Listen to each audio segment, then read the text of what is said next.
വർണ്ണവെറിയുടെ ദുഷിച്ച കൊളോണിയൽ ശേഷിപ്പുകൾ ഇനിയും മാഞ്ഞു പോയിട്ടില്ല. പല കാലങ്ങളിൽ പല രൂപത്തിൽ അത് നമ്മുടെ സമൂഹത്തെ അസ്വസ്ഥമാക്കിക്കൊണ്ടേയിരിക്കുകയാണ്. നിറത്തിന്റെ പേരിൽ വിവേചനം നേരിട്ടെന്ന നമ്മുടെ ചീഫ് സെക്രട്ടറി ശാരദാ മുരളീധരന്റെ ഫേസ്ബുക്ക് പോസ്റ്റ് പ്രസക്തമായ ചില ചോദ്യങ്ങൾ കൂടി ഉയർത്തുന്നുണ്ട്. കുട്ടിക്കാലം മുതൽ നേരിട്ട വിവേചനം ഇപ്പോഴും തുടരുന്നുവെന്ന് തുറന്നെഴുതിയ ചീഫ് സെക്രട്ടറി കറുപ്പിനെന്താ കുഴപ്പം എന്നുകൂടി ചോദിക്കുകയാണ്.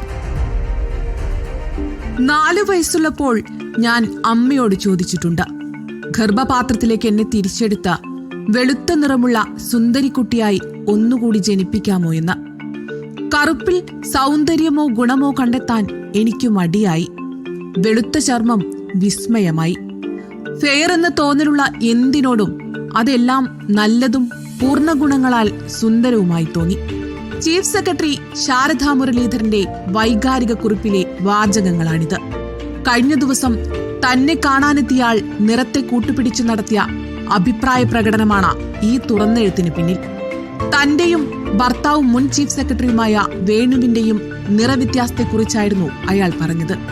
എന്റെ കറുപ്പ് എനിക്ക് സ്വീകാര്യമാണ് എന്ന തലക്കെട്ടോടെ സന്ദർശകന്റെ പേരു പറയാതെ ഇട്ട പോസ്റ്റ് വിവാദത്തിന് ഇട നൽകാതിരിക്കാൻ മണിക്കൂറുകൾക്കുള്ളിൽ ചീഫ് സെക്രട്ടറി പിൻവലിച്ചു. അതിന് താഴെ വന്ന കമന്റുകളിൽ അസ്വസ്ഥമായിട്ടായിരുന്നു ആ പിന്മാറ്റം. എന്നാൽ ഒട്ടും വൈകാതെ വിശദമായ കുറിപ്പുമായി പിന്നാലെയെത്തി.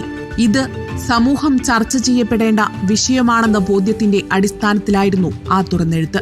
കഴിഞ്ഞ 7 മാസം മുഴുവൻ എന്റെ മുൻഗാമിയുമായുള്ള ഇത്തരം താരതമ്യങ്ങളുടെ ഘോഷയാത്രയായിരുന്നതിനാൽ എനിക്കിപ്പോൾ ഇത് കേട്ട് ശീലമായെന്ന് പറയാം. കറുപ്പിനോട് ഇത്രയും നിന്ദ എന്തിനാണ്?